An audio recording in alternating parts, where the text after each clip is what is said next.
Hello, welcome to the Bedtime Book Club. Today we're reading The Flamingo and the Giraffe by H.T. Qazi. Once upon a time, two friends lived in a forest very far away. Their friendship was a bit unusual because everyone in the forest tends to stick around with their own kind, and these two could not have been more different. One was a magnificent flamingo with the brightest pink feathers and long legs that he loved to show off. His friend was a very tall giraffe with soft, shiny fur and a pretty pattern of brown spots that looked like precious jewels. They were the best of their tribes and so proud of themselves that they didn't think anyone else deserved their company. The flamingo would fly to sit on the highest tree, and the giraffe would stand by, and they would chat for hours and hours. One day, they decided to go for a long walk. They wanted to escape the usual crowd and dazzle everyone else with their marvellous presence. More importantly, they wanted to know why no one else was as beautiful, clever, or funny as they were, and why the forest was full of so many apparently pointless, unattractive, and silly creatures. "Someone must know the answers," the giraffe said.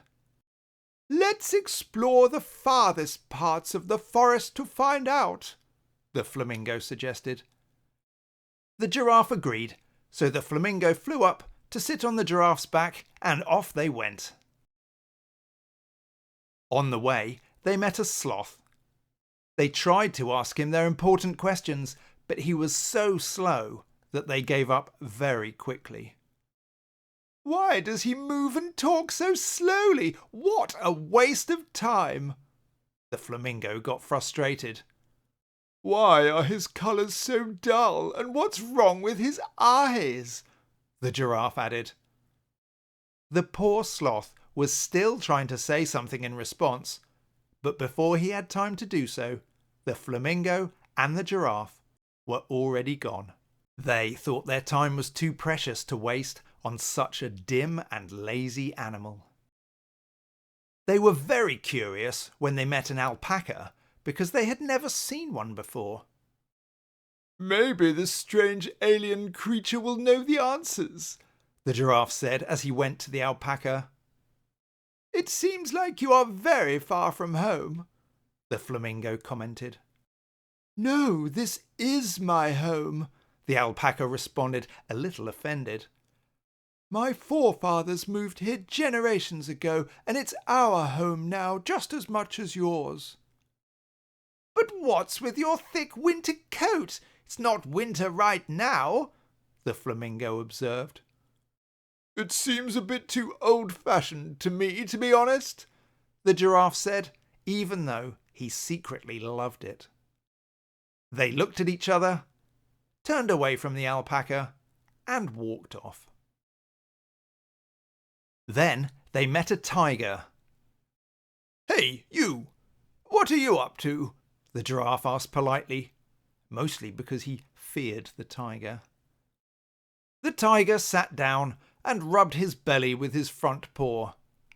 "I am trying to get some food, but it keeps running away from me, and I'm so tired," he said, looking down with sad eyes. "Ah, silly tiger, why don't you eat some grass and leaves? They never run away," the flamingo laughed. "But I don't eat grass, I eat meat." He looked more upset now. They left the tiger quickly, sensing that he might find them appetizing, and making a hungry tiger angry wouldn't be wise. They walked for a bit longer and then stopped, their mouths wide open. A large elephant stood before them. "Oh, elephant, why are you so fat? You would look so much better if you were slim like us." The giraffe was only trying to be helpful. "I am very healthy and don't need or want to be slim like you." "And what about all this mud on you? Why are you so dirty?" The flamingo was grossed out. "Well, it's my way to keep cool, and my mud mask also keeps my skin hydrated." "Oh dear me, with all these wrinkles, I don't think it's doing anything for you." They moved away, laughing at him. Now they saw some fields and huts in the distance, and the giraffe stopped. "We are getting close to a human settlement. Perhaps we should head back," the giraffe advised alarmingly. "Can we just go a little further? We still have not found our answers," the flamingo insisted, so they went on until they saw a dog. "Dogs are intelligent, so perhaps he knows," the giraffe thought out loud. But the dog just dropped a stick at their feet and sat, wagging his tail and lolling his silly tongue. "Oh, you were just a fool like the rest. Why are you happy to be a servant to humans?" the flamingo told him off. "Humans are my friends, not masters, and we love each other," the dog tried to explain, but they moved on. Soon they met a cat sitting on a tree branch. "I have heard that humans used to worship them, so perhaps she might have the answers." The flamingo raised his hopes again. But then they noticed she also had a collar on her neck, just like the dog they met. "Even you have become a human servant. What a shame." The giraffe looked down upon her. "Oh no, I am more of the master in this relationship," the cat smiled confidently. "Master? You wear a collar and are treated like a toy. You don't seem like a master to me," the flamingo scoffed as they left. There was no point talking to these petty pets. "Perhaps it's time to head back," the giraffe looked back. Just then they saw a human wearing a big gold crown with colourful stones on his head. "Oh, he must be a king. He must surely know all the answers," the flamingo got excited. "We can't talk to humans. They're the most dangerous animal." The giraffe was scared. "He looks too old to chase us, especially in these ridiculous clothes and the heavy crown," the flamingo laughed and flew to the king. "You are a king, so you must have the answers to our questions," he inquired. "I'm afraid I don't, but the boy by the hut with snails on his head surely does." With that, the king left, leaving them confused. "How can a boy with snails on his head know more than a king?"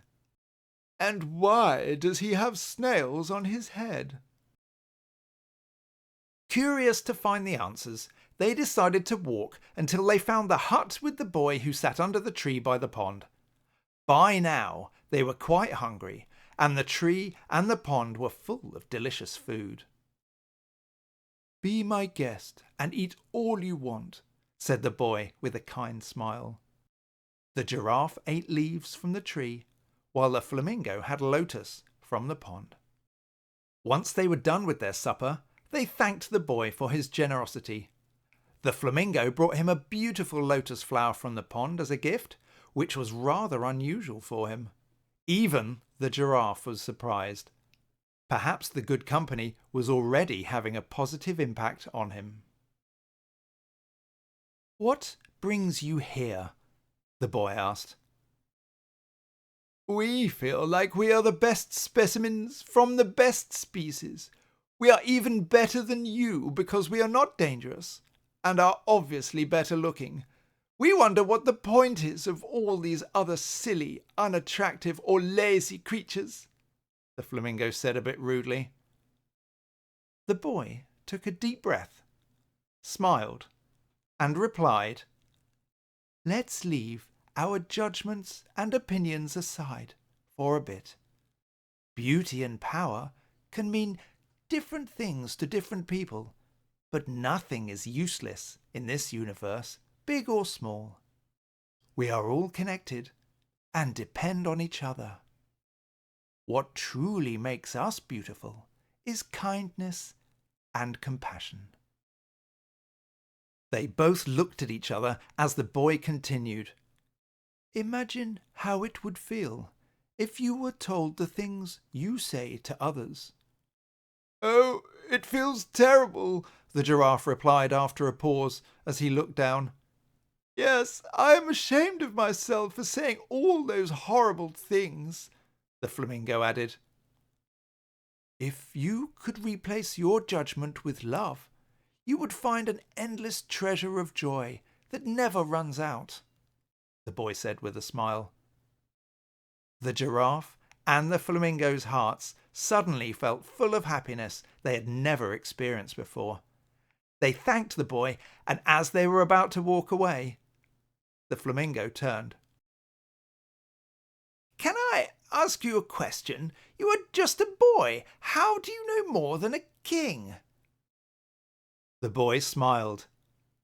"Age and status do not define wisdom, but wise are those humble enough to accept that they don't know everything."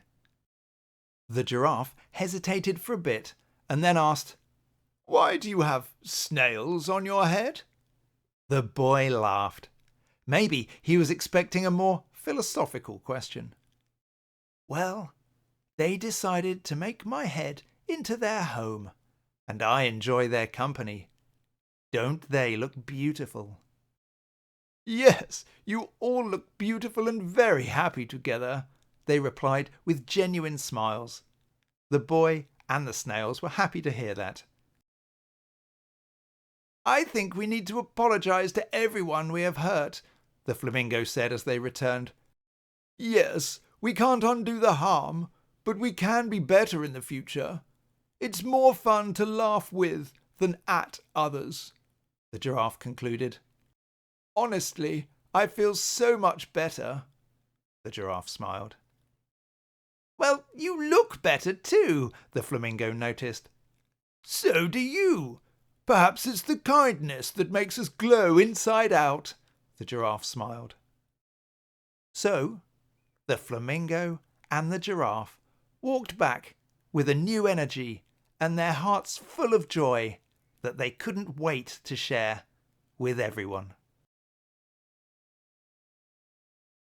I hope you enjoyed listening to The Flamingo and the Giraffe. Give this video a thumbs up and subscribe to listen to more great stories like this one. If you want to buy a copy of this book, there's an Amazon link in the description. And if you buy it, you can read it as many times as you like. See you next time. Night night.